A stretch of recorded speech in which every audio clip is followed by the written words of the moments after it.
የአሜሪካን ኢሚግሬሽን በመጨረሻም 75 ሀገራት መካከል ኢትዮጵያን አስገብቷታል። ስለዚህም በኢሚግሬሽን የግሪን ካርድ ፎርም እና ሌሎች የቪዛ ሂደቶች ላይ ኢትዮጵያን ባን አድርጓታል ወይንም ኢትዮጵያውያን ወደ አሜሪካን እንዳይገቡ ታግደዋል ማለት ነው። ሌሎችንም መረጃዎችን በስፋት ዛሬ ምሽት ይዘንላችሁ እንመጣለን። የእናንተን ሐሳብ፣ አስተያየት፣ ጥያቄዎች ካሉ ደግሞ ኮሜንት ላይ አስቀምጡልን።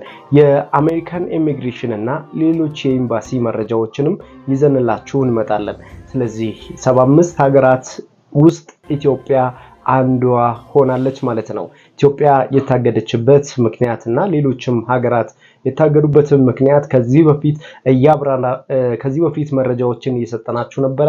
ፋይናሊ ግን ኢትዮጵያ ባን ተደርጋለች ማለት ነው። የተለያዩ መረጃዎችን ዛሬ ምሽት 2 ሰዓት ላይ ይዘንላችሁ እንመጣለን።